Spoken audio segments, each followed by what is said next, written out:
Okay, so moving on to the last example that is there. This is a bigger one. So first let me take my pointer. One second. Yeah, this is a pointer. Okay, so let's jump towards the end of the question to see what we need to do. Calculate the required amount that James should start saving.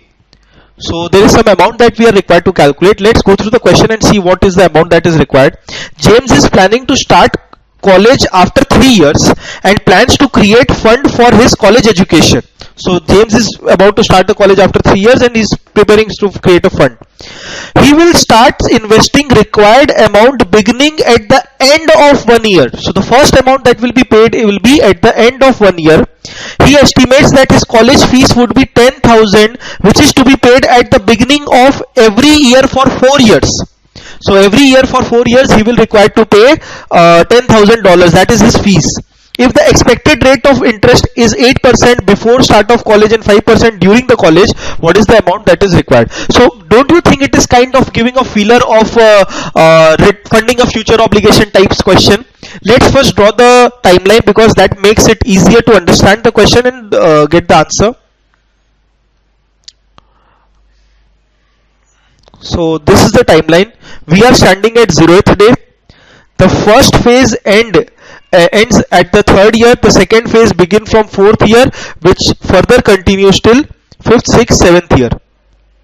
So 4th year, 5th year, 6th year and 7th year.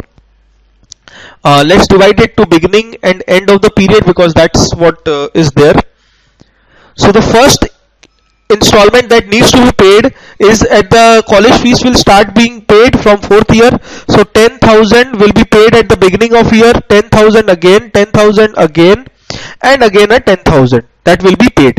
Okay, he is planning to start investing his money from 1 year, 2 year and 3 year for the 3 year period. The first savings will happen at the end of year 1, the second at the end of year 2 and the third at the end of year 3, which will create a pool of fund which will be used to fund the 4 payments that are due 10,000, 10,000, 10,000 and 10,000. These are the payments that are due and that will be required to be paid. Okay. Now what we are supposed to do over here is we are supposed to check the interest rate. For this period the interest rate is 5% and for this period the interest rate is 8%. Okay, how to proceed about it? Sir, we have to move backwards. How come? We have to first calculate the amount that will be required at the end of 3rd year, means the corpus. What is the amount that will be required, which if invested at 5% for 4 years will fund these 4 installments. So how to go about it? Sir, this is a PMT situation, but don't forget to first activate the BGN mode that is there. So second PMT, second enter, do activate the BGN mode that is there on your calculator. Second clear TVM. Now plug in 4N 5 I by Y. We are required to calculate present value, so leave that. 10,000 negative PMT because fees will go out, is an expense. 0 FV compute PV. So we get an answer. One second. We get an answer 37 to 32.48. This is the answer that we are getting, means this is the amount that will be required to be accumulated during the period of 3 years to fund the 4 years college education expense. This is the amount that will be required.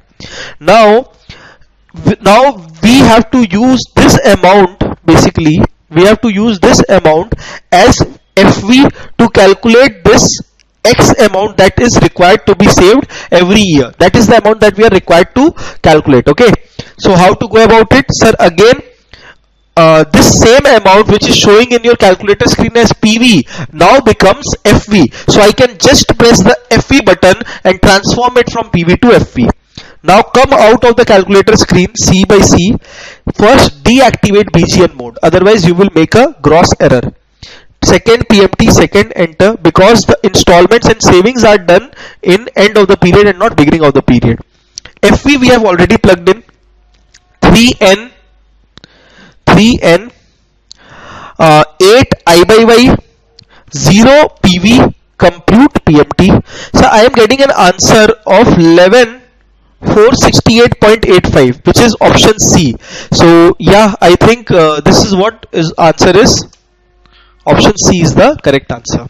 Okay, you can watch the reasoning and the logic. Everything is there in your material and it's already written, so no need to worry about it. Okay, just a second, let me remove eraser from here. Just one edit.